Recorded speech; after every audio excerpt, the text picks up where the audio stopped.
राधे राधे प्यारे भक्तों, जय माता दी। आप सभी को महाअष्टमी की हार्दिक शुभकामनाएं हैं। आप सभी पर माँ महागौरी की कृपा सदा बनी रहे। आज नवरात्र का 8वां दिन है और अब नवरात्र पर्व समापित की ओर है। ऐसे में नवरात्र के 8वें दिन माँ भगवती के महागौरी रूप की पूजा की जाती है। माँ महागौरी का वर अत्यंत गोरा है। इनके वस्त्र और आभूषण भी सफेद ही हैं। इनके 4 भुजाएं हैं और माँ का वाहन बैल है।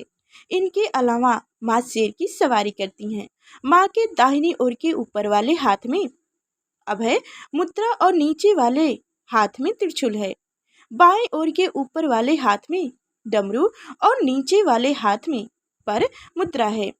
माँ महागौरी का अभाव अति शांत है और यह अपने भक्तों पर सदा कृपा करने वाली देवी हैं। ज्योतिष में माँ महागौरी का संबंध शुक्र ग्रह से माना जाता है। पौराणिक मान्यताओं के अनुसार माँ महागौरी ने भगवान शिव को प्राप्त करने के लिए बड़ी कठिन तप की थी। कठोर तप से माँ का शरीर काला पड़ गया, लेकिन बाद में भगवान शिव के दर्शन से देवी का शरीर अत्यंत गोरा हो गया।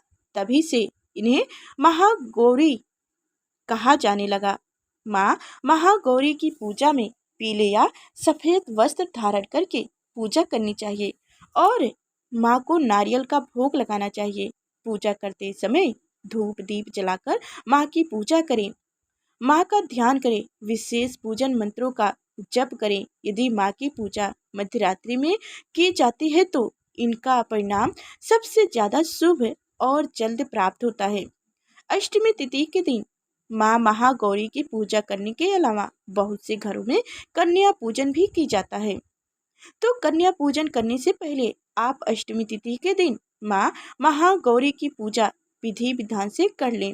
फिर दुर्गा सप्तशती के सारे अध्याय आज पूर्ण कर लें। यदि कोई अध्याय रह गया हो तो उसे भी आप अष्टमी तिथि के दिन पूरा कर सकते हैं। श्री दुर्गा चालीसा का पाठ करें।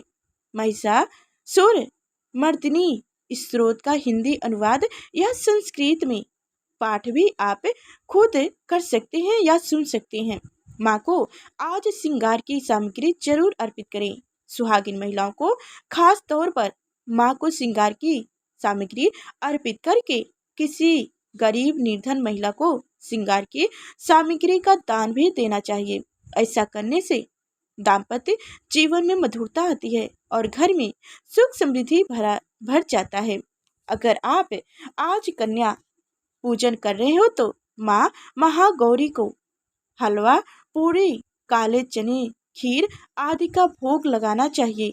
माँ को आप भोग के साथ में लौंग सुपारी पान का बीड़ा अर्पित करें और 11वीं का हवन जरूर करें।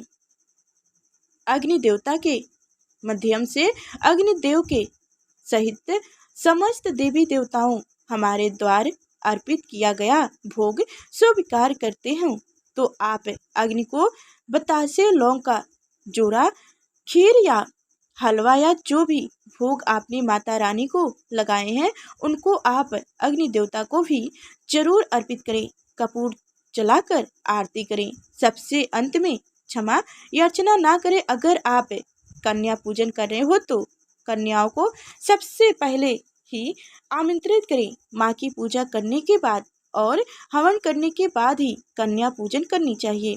कन्या पूजन विधि विधान से करना चाहिए और कन्याओं की संख्या कम से कम 3 या फिर इससे अधिक 5 या 11 भी या 9 भी हो सकता हो।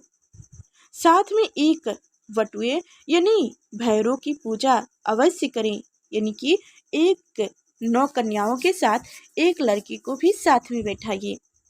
कन्या पूजन करने के बाद आप कन्याओं के पैर छूकर उनका आशीर्वाद लेकर उन्हें सम्मान सहित विदा करें। विदा करने से पहले सभी कन्याओं से जो कि माँ दुर्गा का रूप होती हैं और साथ में भैरव से हाथ जोड़कर उनके स्वागत सत्कार में यदि कोई कमी रह गई हो तो उनके लिए क्षमा याचना जरूर करें।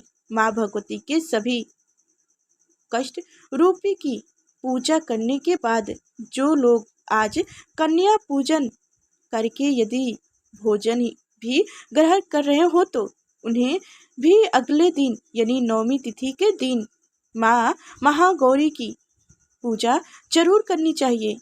यहाँ पर दो बातें हैं। कुछ लोग अष्टमी के दिन कन्या पूजन करने के बाद शुद्ध सात्विक भोजन ग्रहण कर लेते हैं। जिन्होंने नवरात्रि के पूरे उपवास रखे हैं उन्होंने अब तक फलाहार ग्रहण किए होंगे, लेकिन कई लोग ऐसे होते हैं जो कन्या पूजन करने के बाद अष्टमी के दिन भोजन ग्रहण कर लेते हैं।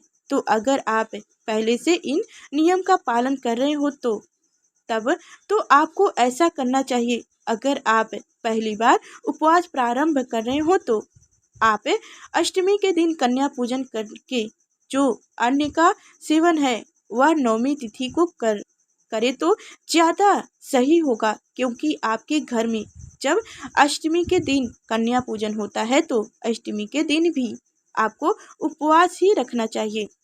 आप कन्याओं को भोग लगा सकते हैं, कन्या पूजन कर सकते हैं, लेकिन खुद आपको भोजन नवमी के दिन ग्रहण करना चाहिए। ठीक इसी तरह से जिनके घर में नवमी के दिन कन्या पूजन होता आ रहा है और जो लोग पहले से उपवास रखकर जिस भी नियम का पालन करते रहे हों उसे तो नियम नहीं बदलनी चाहिए, लेकिन जो पहली बार नवमी तिथि के दिन कन्या पूजन करें उन्हें दसवीं के दिन ही अन्न ग्रहण करना चाहिए। माँ महागौरी से अपनी मनोकामनाएं पूर्ति के लिए प्रार्थना करते समय आप आसपास के देवी मंदिर में एक घी का चंद्रमुख दीपक जलाकर दीपक में रुई की जगह कलावे की बाती का उपयोग करें और माँ से अपनी मनोकामनाएं पूर्ति के लिए सच्चे मन से प्रार्थना करें तो आपकी जो भी मनोकामनाएं हैं वह माँ महागौरी अवश्य पूरी करेंगी।